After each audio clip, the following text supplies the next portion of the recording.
If you ask me, there's really no difference. I mean, you can fit your entire hand basically. And I mean, I don't have the biggest hands or fingers, admittedly, but yeah, that's a huge gap, and I'm just not loving it.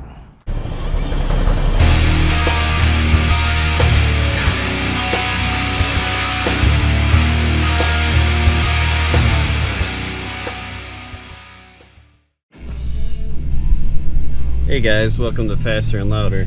I want to do a little bit of an update on the suspension for the Bitchin Banana.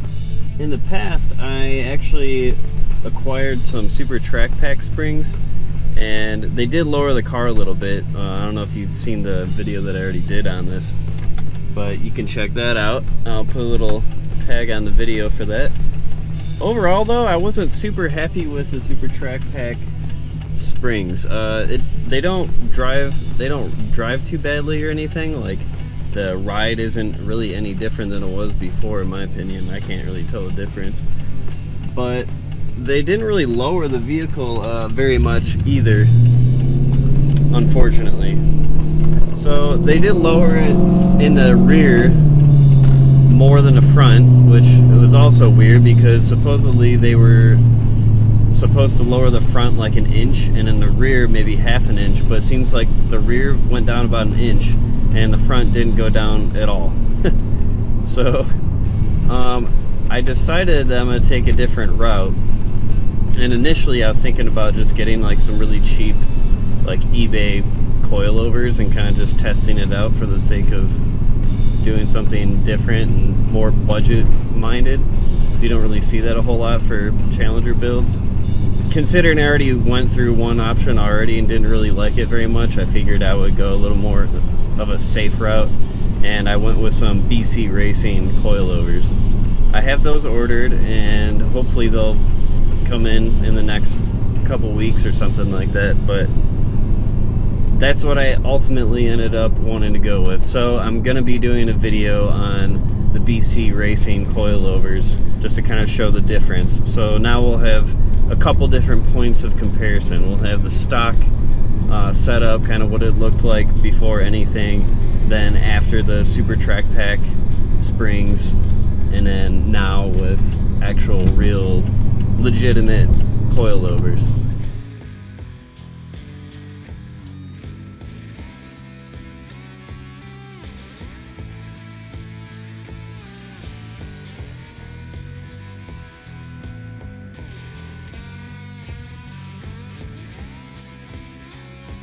If you kind of take a look, you'll see what I'm talking about with the Super Track Pack springs.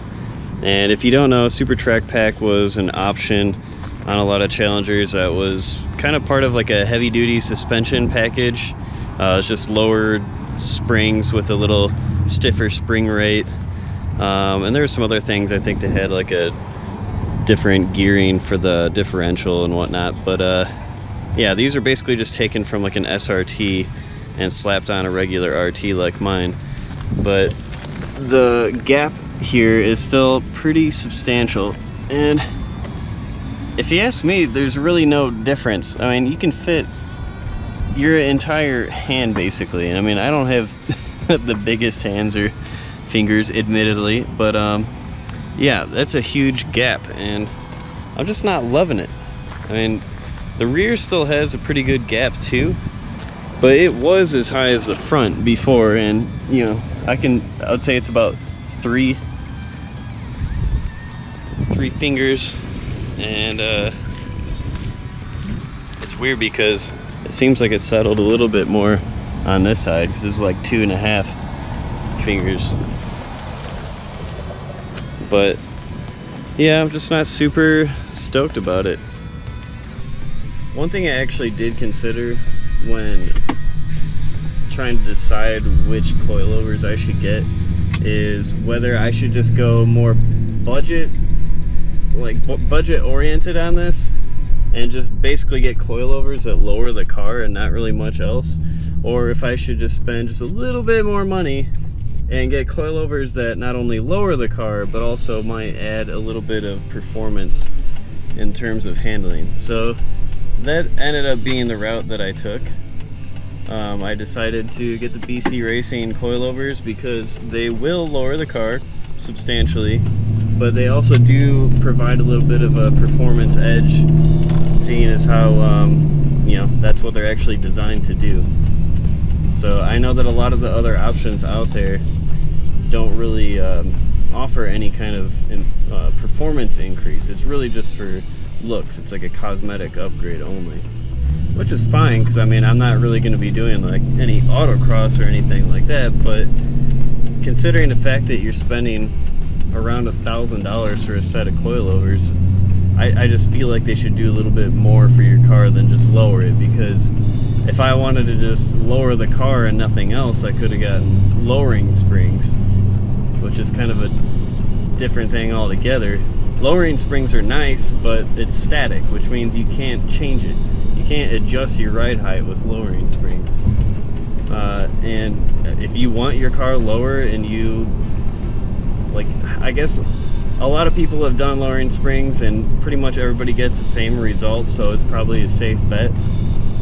But I just don't like that idea. I mean, I'm gonna have long tube headers, so having long tube headers is something you gotta consider when you're gonna lower your car.